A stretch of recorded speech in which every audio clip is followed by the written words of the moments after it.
why the word Japa and then Flex? So the name of the app is actually in the name of the app. When you Japa Flex, we were actually the first set of people that opened Middlesbrough up. I was one of the few people that first got into town, and I rented an apartment away from TS1 because I didn't want to live close to school. Okay. So I rented an apartment away from town. And when people were coming into town, they were doing their 10 days quarantine in my house.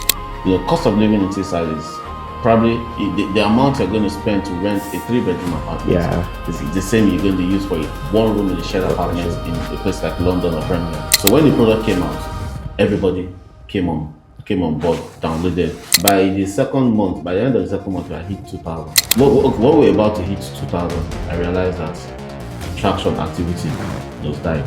Early last year, before we released the app into the App Store, I had to sell my car. I was using the 2016 C-Class Benz.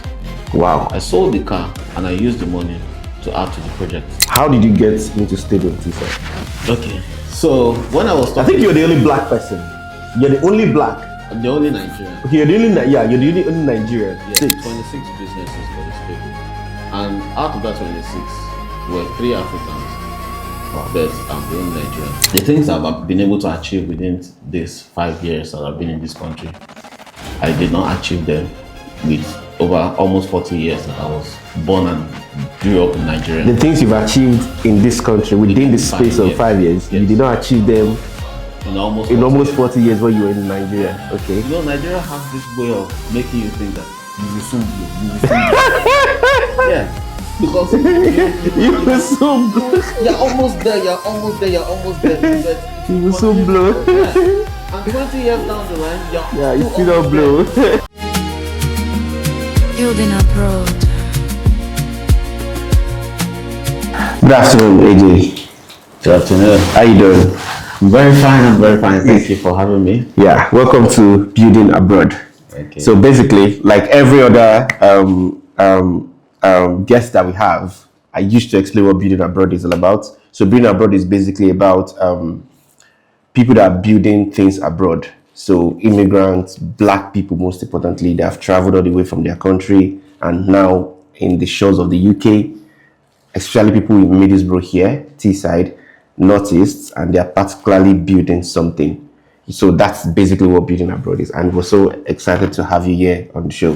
Thank you very much. All right. So basically, I'm going to leave you to introduce yourself. I don't want to introduce you. So I want you to introduce yourself, who you are, what you do, and what you have been building.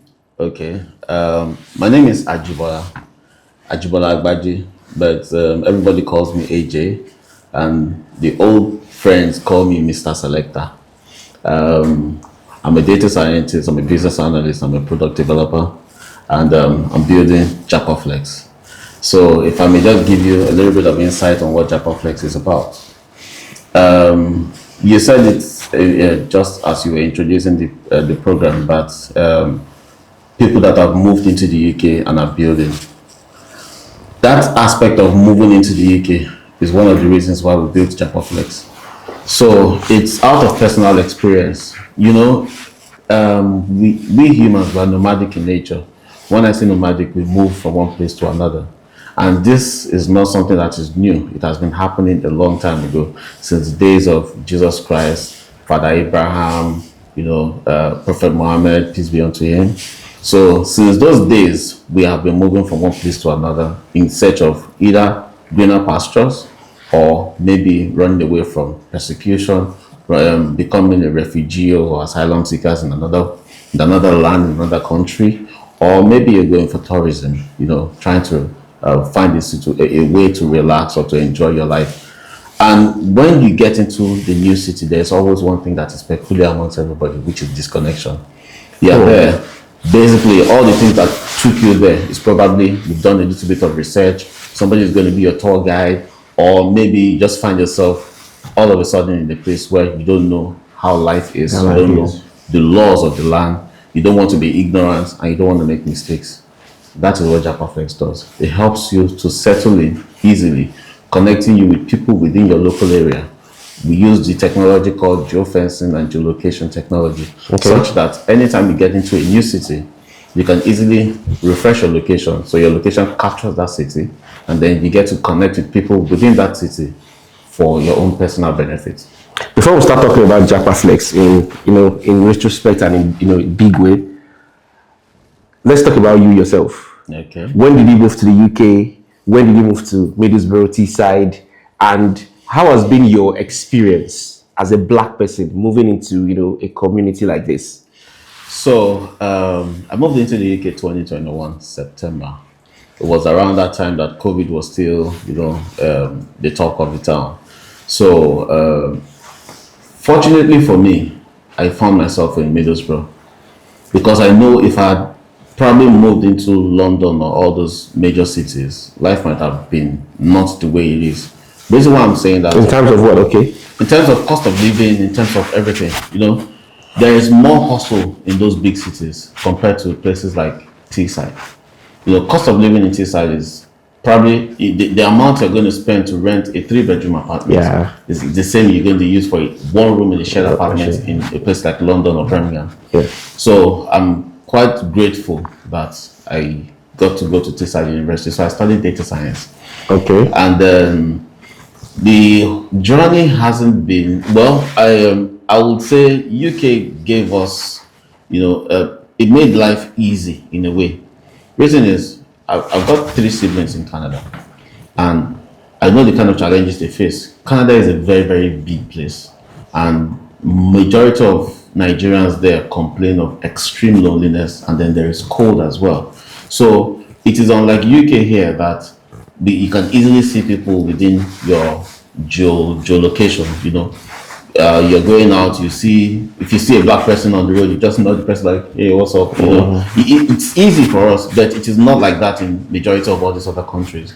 And then luckily also the fact that UK is an English speaking country, so it was one of the reasons why UK was the choice. Also 6 hours away from Nigeria, so at any point in time, if you want to go home and go and chill, you just catch a flight. So those are part of the things, and life has been really good. I remember talking to a friend last week, and I was saying the things I've been able to achieve within these 5 years that I've been in this country, I did not achieve them with over almost 40 years that I was born and grew up in Nigeria. The things you've achieved in this country within the space of 5 years, yes, you did not achieve them in almost 40 years when you were in Nigeria. Yeah. Okay. Nigeria has this way of making you think that you will soon blow. You will soon blow. Yeah. Because you will soon blow. You're almost there. But you will soon blow. Yeah. And 20 years down the line, you still don't blow. Okay. So back in Nigeria, because I'm like a well-seasoned entrepreneur. I've done almost all kind of businesses except human parts. You've not done the legal ones, but legal ones. Anything legal, I've actually done it. If I want to go back in time to tell you how many kind of businesses I've done. Is this why you choose this path you chose when you came into Middlesbrough? So the funny thing is, when I was about coming into the UK, I actually told myself that I didn't want to do business. Okay. It felt like I was having a board meeting with myself. I was talking to myself like, Mr. Man, when you get into this place, don't do business. Just try to get a job, do your 9 to 5, go home, relax, and then enjoy get your life. Pay, let them remove the bills, get your car finance, go take your mortgage. But it is inborn. It is something in which I've always been. So I find it, I'm not going to say I have ADHD, but I find it difficult to sit down in one place and, just go to the office and come back. My brain doesn't rest. Yeah, so it kind of calculates, anticipates, looks for the next thing to do. Once I finish a project, the next thing is, so what's next? As a matter of fact, the way Japa Flex is now, we're already thinking of what's next. Exactly. Yeah, so that is just who I am. So is Japa Flex personal to you? Yes, it is. It was a personal journey, It was based on, firstly, the experience of... what problem did you see and say, we need to create Japa Flex? Okay. So, 2021, when I first got into the UK, one of the things was I didn't know anybody except for the people that I had in my WhatsApp group. before we left Nigeria. And then we got here, all of us are the same, JJC. Nobody knows anything. So we needed to start finding information. And to find information, once one person gets, all of us will now be asking the person, who told you? How did you know it? What did you do? You know, all this kind of, the hows and the what and the whys were a lot. And along the line, But you guys kind of knew, looking at 2021, because I came in towards December 2022. Now, looking at that 2021, how was Middlesbrough then, looking at the set of black people that like here? so it felt like, especially Nigerians. yeah, it felt like we were actually the first set of people that opened Middlesbrough up, because 2020 was COVID, and you know, this whole post-study thing started in 2020. Yeah. So people didn't really come in because there was COVID and things were, yeah, everybody was like gearing up. So by 2021, we all just came in like alpha, and the whole TS1 was actually filled up to the point that rent was difficult to get because you couldn't get a rental house. Most of all the houses were already booked, you know. So it was more like the population growth. Yeah, it skyrocketed to the point that even landlords were like, this must continue. You will notice that even the university started building extra. Yeah, because I know the number of buildings the university built within that space of time. Yeah, it was because they were anticipating that it was going to continue this way. But everybody knows UK. Once something happens like this, the next thing is immigrant this, immigrant that. So how did you guys cope? Because looking at you guys, like you were the ones that just entered first. I just want to use that word first. How was the serene? How was the reception? How was the experience like? Well, it was more of, we just had ourselves. So like I said, we had a WhatsApp group from Nigeria. So it was that WhatsApp group that we were all in. So when we came, we already had a community before we came into the country. Oh, nice. So that community just continued. The funny thing was, most of us had not even met each other. We had probably exchanged messages, but we had not seen each other before. So, but when we got in, it was now more like, bro, I'm in your town, or rather, I'm in town. Oh, okay, let's connect, let's see. And then, you know, we just started seeing each other. Fortunately for us, I was one of the few people that first got into town. And I rented an apartment away from TS1 because I didn't want to live close to school. Okay. So I rented an apartment away from town. And when people were coming into town, they were doing their 10 days quarantine in my house. Oh, wow. Yeah, so whenever they finished, around that time that they were doing their quarantine, we'll probably have helped them to get somewhere in town. When they finish, we push them to their house. Another set comes, you know. So my house felt like the landing spot for almost everybody around that time. Yeah. And then afterwards, you know, we started trying to do some hangouts. I think we did a couple of parties in my own house, and then some of our other friends when they were coming in. And as a matter of fact, the Nigerian society in Teesside University. Yeah, NICOT, yeah. We are not NICOT, okay, NSTU. Oh, wow. We actually revived it. There was this guy called Femi. So when all of us settled in, Femi was the president of Nigerian Society. I think that, no Femi. There are two Femis actually. Oh. One was the president of Nigerian Society. The other one became president of the Student Union. Oh, I think I know the one for the president of the Student Union. So I know that one. There were two Femis. So it was around that time, I was supposed to be like the social director in a way. But, you know, well, I was, but we didn't really do so much. Okay. So, so that was how the whole thing started. And then we started trying to bring everybody together because we needed that community, you know. So, coming back to your question, JapaFlex was personal because I realized there were places in which I would go to and I would be the only African person, the only black person in the whole neighborhood. And I knew quite well that there's possibility of some other black people around, but there was no way to find them. Yeah. So also it happens to other people, other cultures, other nationalities. When they get into a new place, they kind of like try to find something that reminds them of home or gives them that connection to home. But you can't easily just get it because you don't know anything except you start searching Google, looking for Facebook. Yeah. So at the end of the day, what JapaFlex does is just simplifies everything.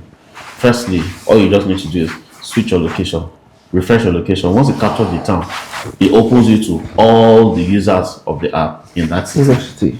Yeah. So you can also get to see the distance between you and them. Then you can also filter according to ethnicity. to know if it's somebody that shares your ethnicity or not. So that one is there. Then there's also the aspect of information, because you want to find information about things, and there are people that have already passed through that same thing that you're going through, so they have more information about it. So it's kind of like old taker meets new taker. So, and like I said, we're nomadic in nature, we all travel.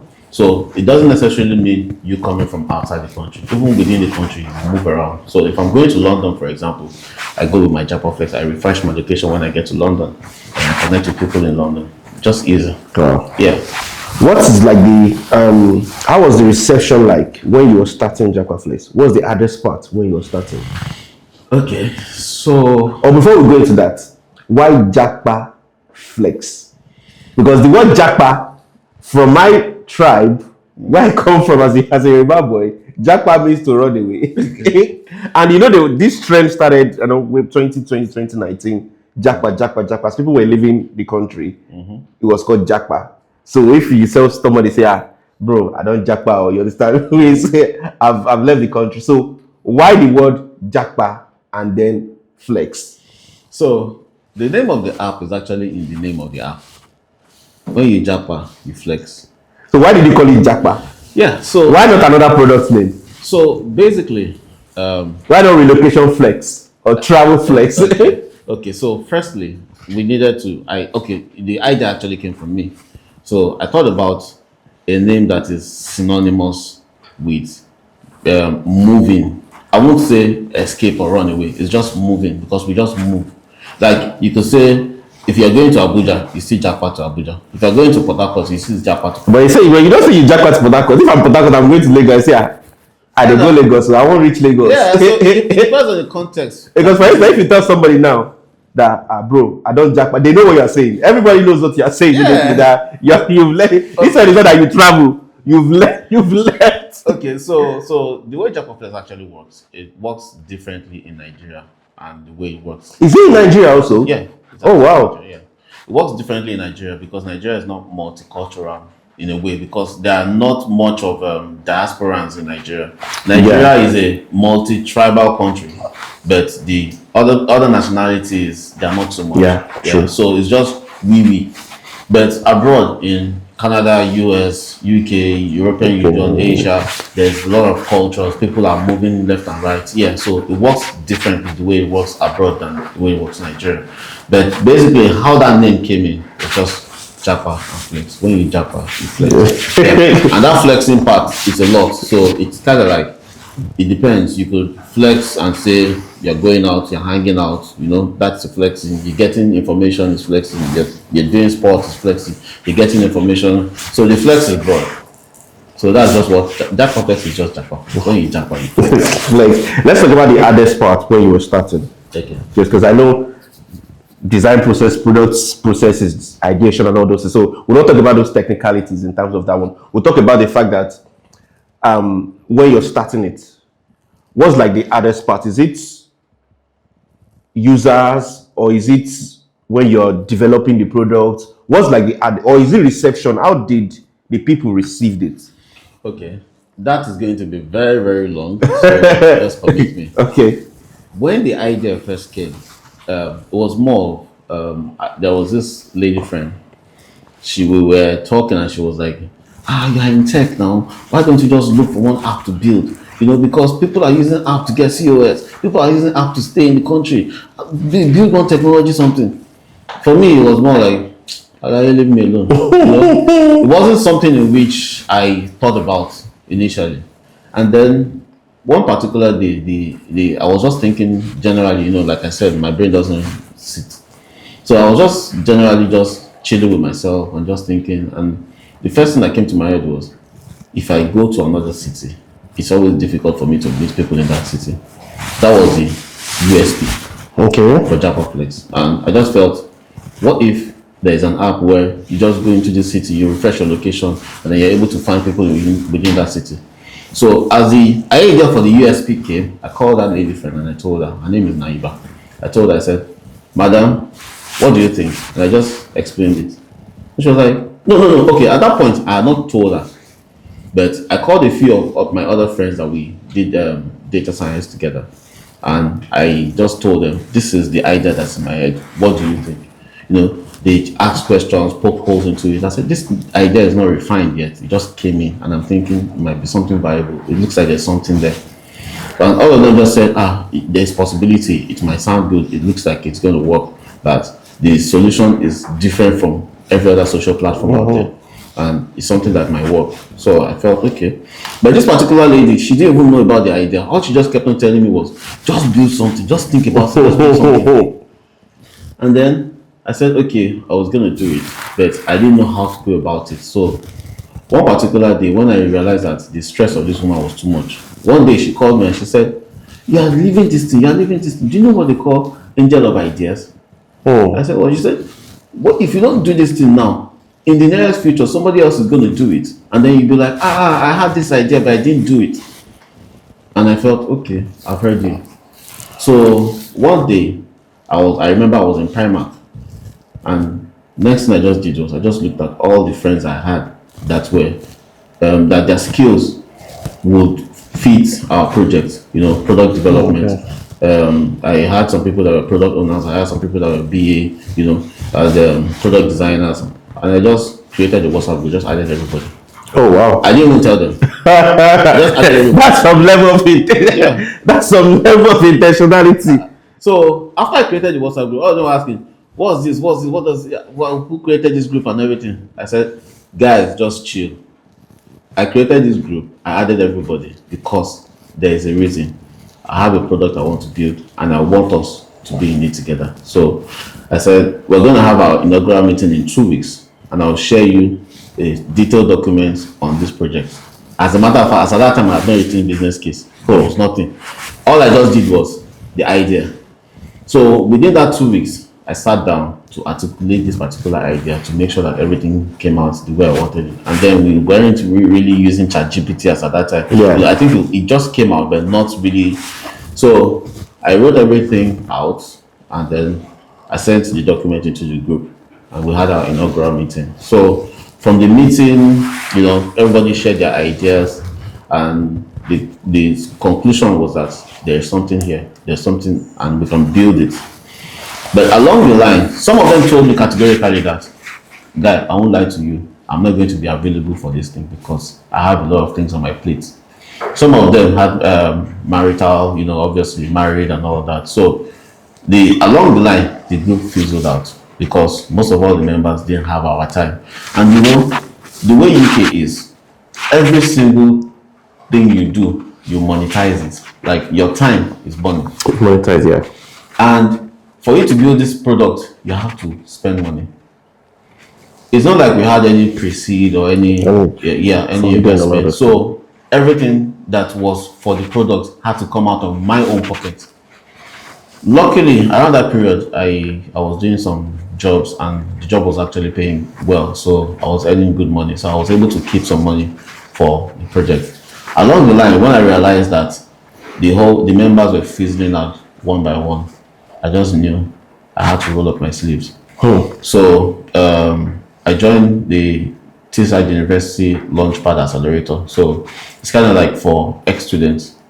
So they would guide you through your idea and everything. So I spoke about my idea to them. I was added to I did my pitch and everything. So they accepted us. So during that accelerator program, I met a few other guys that are product designers, and the synergy grew. When we started product development, it was more of all the requirements had to be done, but who would do it? Because I would have to employ somebody and pay the person to do it. And I don't have people to employ because it's going to cost you, how much is minimum wage? Maybe like £12 or something. Yeah, it's going to cost you, yeah. My brother, I started learning all these things by myself. So the only part I did not learn by myself, I contracted it. Okay, rather, the few parts I couldn't do by myself, I contracted it out to other people. But most of all the technical stuff, the architectural document, process design, the business analysis part of it, user stories, acceptance criteria, everything, I had to learn. As a matter of fact, even when I did the wireframes. Oh. People were surprised and they were asking me, "Have you been doing this thing before?" Oh, you did the wireframe? Yeah, I did it myself. The user flow, task flow, Everything. information architecture. The funny thing, back in the days, back in the days, 2009, 2010, I had a magazine called Posh Nigeria Magazine in Nigeria. Okay. I was the founder, the editor-in-chief. Anytime I wanted to publish a magazine, I would go to my cousin's house. He used to use Corel Draw, so it was very good. So I would go to his house, we'll spend like maybe 2 weeks to finish the designs and everything. During that period, I picked up a few things about graphics. And when I wanted to do the wireframes, those ideas, those skills came into play. So that's why I always tell people that no skill is lost. Yeah, true. One way or the other, it will come out in the nearest future. You realize that, I know this thing, I have done this thing before, and that thing will now come out to become instrumental in whatever you are doing at that point. So the design skills was part of the things that I used when I was doing the wireframe. And after that, the product, okay, so then I started building in public. Okay. When I say building, so you built in public? Yeah. Wow. Every step of the way, I would document it. I would post on LinkedIn. I would post on Medium as well. Okay. So I called it JapaFlex Chronicles. I was building in public every single thing, all the challenges that we were facing. Like the first UI UX person that we got, it felt like the person ran out of ideas at some point. Oh, yeah. Wow. Because I would call this person, and the person sometimes I would look at the Figma file and see that this person has not logged in for 3 days. Like, excuse me, you have a project, So it was gradually becoming frustrating, So all those things I would just document it, just write the whole story of the challenges we were facing. A few people were going along with the journey because sometimes I would put some comedy into it, so it was witty, it was funny, Yeah. but it was the reality. So I was doing that, I continued to do it, and then I would always talk about what the product was. Fortunately, because we were building in public, we were being seen by other organizations. I didn't even know.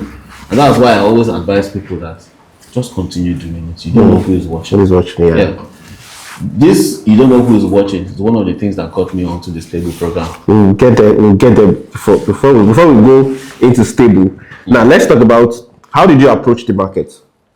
In terms of getting users, sign-ups. I know that's one of the things that is very challenging because it has to do with growth marketing, growth design. Yeah. How did you approach the markets, getting people to sign up? Well, firstly, what if I told you that as I'm speaking with you, we've not really done any marketing campaign at 4,850. You've not done any campaign at all? Not anything major, just a few UGCs here and there. So what approach are you using to get into the market right now? Vibes. Vibes are inshallah. Okay, let me just break it down. Because, okay, so I'm a very sociable person. Yeah. And most of the time, I don't know how to be. I'm not the kind of person that will be hidden in a place. If I find myself in any environment, you will know that there's somebody here. It could be maybe communication, it could be just replying posts, it could be anything, you just know that there's somebody here. You actually have LinkedIn, you're very active. Yeah, even to the extent that my phone now gives me notification when you make comments on people's posts on LinkedIn. Okay, so because of me being sociable and active, a few people know me. And while we're building, like I said, we're building in public. So building in public, there will be a lot of flyers. The flyers were just awareness, just talking about what the app is going to do and coming soon and all those things. So I kept on throwing out these things. And when I do, I also personally send to my friends and I'll tell them, help me push. So when they push, their own network also sees it. And it was just growing, the visibility was there. I don't have like millions of followers on social media, but at least I know about that and they try. My interpersonal skills is okay, but not on social media. Social media is for Gen Zs these days, not for us. So the awareness, the visibility was a little bit there. And when we got to the point where we pushed the product into the store, all I just did was do a flyer, and all the people that I knew that were waiting, or all my close friends, I sent all of them messages, and I'm like, then even also the church was also instrumental because I have been doing the awareness in church, talking about it. So people already knew that the product was coming. Right? Okay. They were anticipating. So when the product came out, everybody came on board, downloaded. I think we hit 1,000 within 2 weeks. Oh wow. Yeah. So by the second month, by the end of the second month, we had hit 2,000, and that's where the hard part is. When we hit, when we were about to hit 2,000, I realized that traction activity was died. Now, what I noticed was, firstly, because we are geofenced, that means you have to be in a particular area for you to see content. Yeah. That's number one. Number two, people were too busy to be creating content or to be making posts. Yeah. So they didn't even have the time to come on the app. Some of them will come on the app, they will scroll, they will see the same post of last week, and they'll just be like, okay, everything is finished, and they move on. You know? And then along the line, we started seeing uninstall growing. People were uninstalling the app, people were deleting the app, people were sending us the message to delete their information from our system. And that thing actually affected me, because at that point I was like, voila, because you know, and now that 2024, when I think it was early last year, before we released the app into the app store, I had to sell my car. I was using the 2016 C-Class Benz. Wow. I sold the car and I used the money to add to the project. You know, because as at then there was no going back. We had started this thing, we had committed into it. No there was no going going back. So I sold my car. I think I sold it for almost £6,800. I had to go and get the finance, and then I used the remaining part of the money. I added it on the project.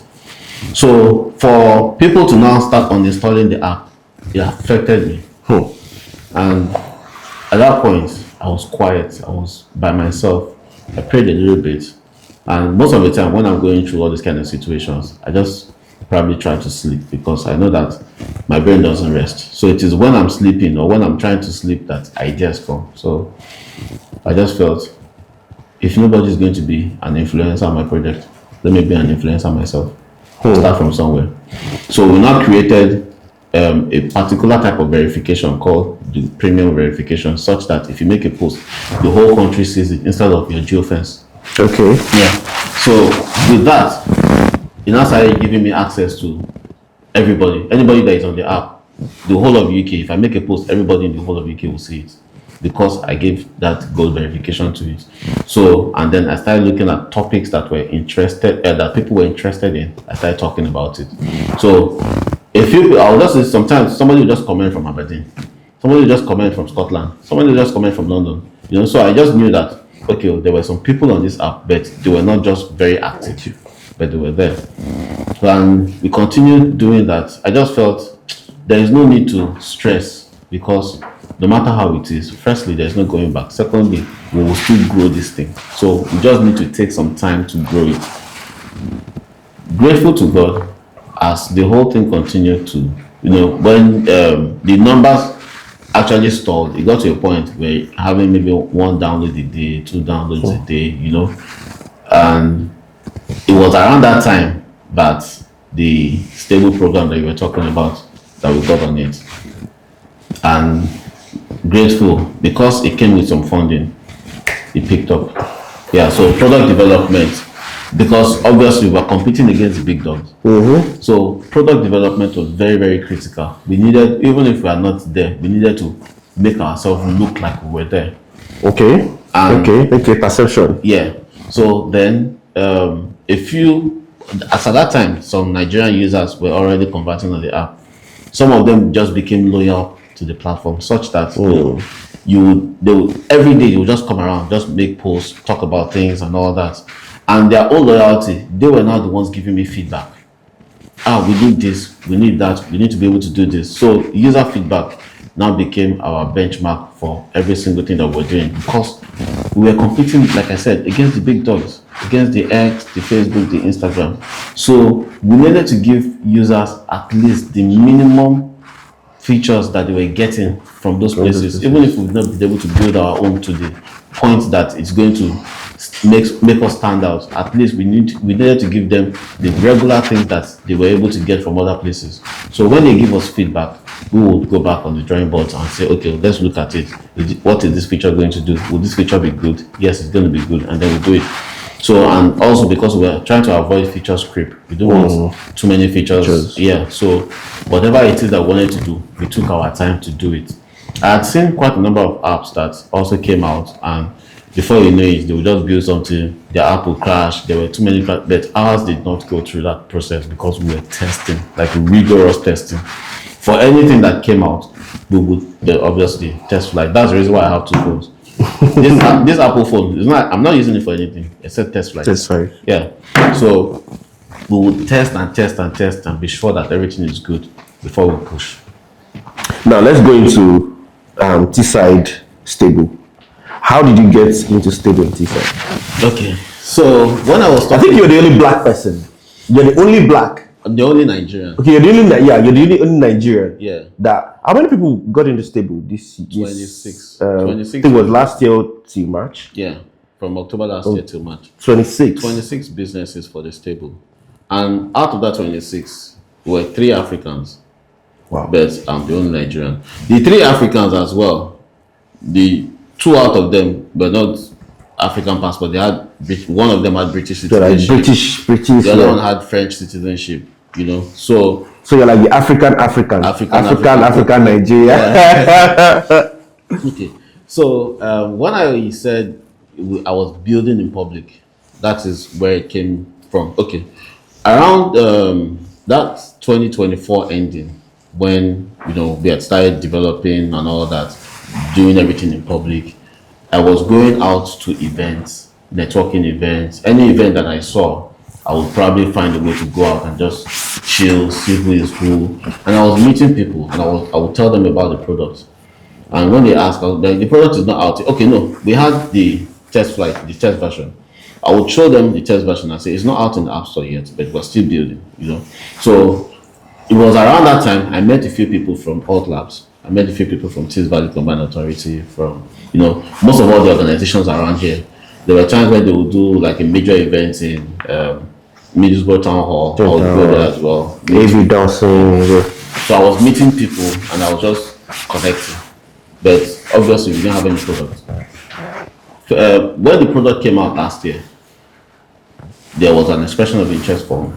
And they said we should, everybody should feel it went out. I don't know how many people saw it, but I feel the expression of interest and all that. They told me that, okay, that earmarked us for the next stable.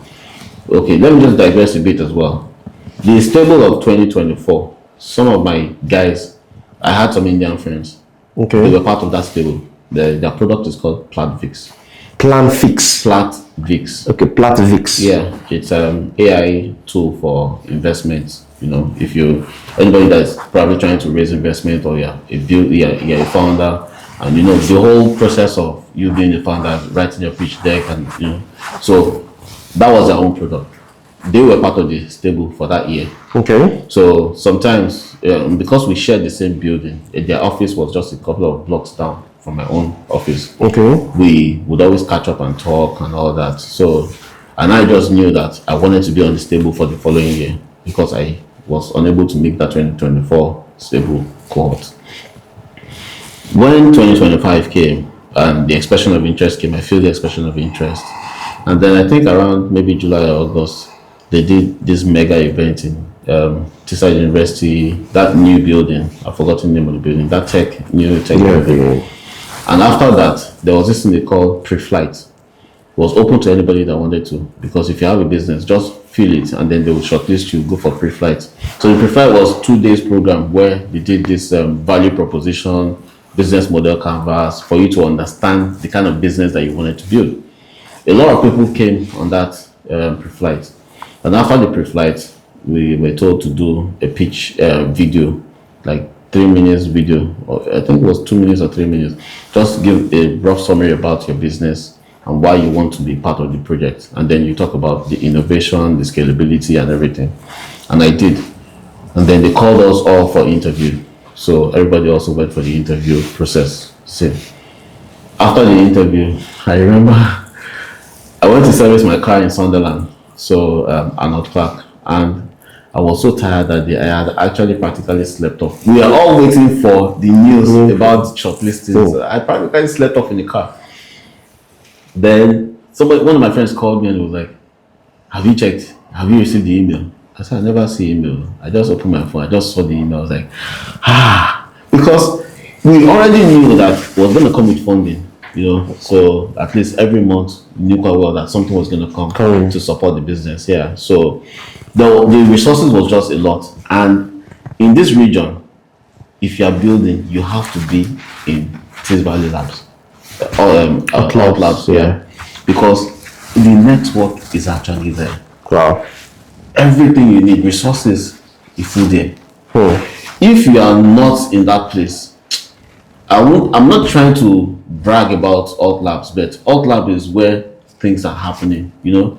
Anybody you want to meet, you most likely get the resources from there. Alt Lab. So it was more of you having to now be going there for sessions every day. You will meet different people. So I knew quite well that the product was going to take off if we were selected. And to God be the glory, we were. I was the only Nigerian business that was selected. So it was like a turning point, because with the resources, they have professionals and everything. So you need advice on software development, you have somebody to talk to. You need advice in design, you have somebody to talk to. And then also they helped us with understanding our business, understanding our customers, the customer journey, the user personas, everything, the whole 9 yards. Because it is not just about building a product, it's about building a product that is needed. And while we were there, the scope of Japa Flex actually changed. Because like I said, they started as, the idea was, okay, when you travel to another new place, switch location. But still people. It now became a diaspora home, a diaspora platform, a diaspora super app. Because resources that you need as a diaspora, which is not the regular thing that a normal regular person. All right, sorry for cutting you short. I just want to take a little bit of your time before we continue the video. Right, this is Building Abroad. All I want you to do is subscribe to this YouTube channel, subscribe on all our platforms, Facebook, follow us on Instagram, TikTok, and everywhere that we are on, as it's going to be showing on your screen. So this is Building Abroad, like I said once again, and what we're trying to do is we're talking about businesses, we're talking about people, we're talking about everybody who is in diaspora or who is a black immigrant that is building something in another country. And I hope you always enjoy this episode. Don't forget to like, share, and subscribe, and let's continue. Big shout out to all the people at Alt Labs. In all honesty, they've been very instrumental in the growth of JapaFlex. I'm talking of Imran, the CEO of Alt Labs, Steve Dugan, Russell, and every single one of them. Because to be fair, without the Teesside Valley Labs program, JapaFlex will still be struggling. But now we've received awards in different categories, different programs. We've been nominated for other ones. The visibility has been really good, and I'm very, very grateful for being part of the program. What does Stable actually provide beyond funding? Apart from the fact that you get funded and all that, what are the other perks that comes with you being part of Stable? So let me just explain so you understand. Every Tuesday we do a workshop. The workshop is full day workshop. So they bring in professionals to train us on how to get your business to the next level. Like it could be the business model canvas, it could be value proposition, it could be marketing, law, accounting, everything that you need as a founder to get your business to the next level. They train us every Tuesday. Every Wednesday we do a catch up. So we all have milestones that will be written down, and then they will help us to guide us to see how we are progressing or pushing towards hitting that milestone. So like for us now, part of the things is revenue generation, also increasing users. And like I said, we haven't actually gotten to the point where we're spending too much on all these things, but we are actually growing and growing very, very fast. So that is one for Wednesdays. For Thursdays, they bring in somebody that is probably big in their own industry, and then those ones come around to give us a story of how they've been able to navigate the journey of their career to the point where they are. So we do that one on Thursday. Then Friday is like a group catch-up session kind of thing as well. So everybody, you talk about the challenges you're facing. So usually, if you have any challenges, they're gonna help you or guide you in a way to find a solution to the problems that you might be facing in your business. So you can look at that. It is very, very invaluable because all those things now help us because as a founder you need somebody to keep you on your toes. And those are the kind of things that they are doing for us, which is very, very, very good. Okay, before we go, we still have a couple of things to say before we go in regards to JapaFlex and what you are building at the moment. So first of all, did Stable change your strategy or it just accelerates what you have? So it will open your eyes beyond the level where you are. Like for example, I was talking. Okay, there was a particular day we were having a session, and it said everybody should pick a magazine, then go through the magazine and see businesses that will need your services. Businesses that will most likely be your own potential customers. And I picked one of the magazines, and while I was scrolling through, I saw one news about housing and how there is need for information dissemination. And I felt part of all our users are trying to buy houses. They've gotten to the point where they need to, they're getting mortgages, and a lot of people don't understand this thing. And I just saw it came like a light bulb to my head. Boom. Like, why don't we just find a way to bring in professionals that will talk about all these things? And that was where the idea of the Flex Online series came in. And now we've done the first edition for Innovator Founder Visa. We're going to be doing some for Global Talent, for self-sponsorship or business license, and then for legal part of your businesses. So all those kind of information that you need, you get it from there.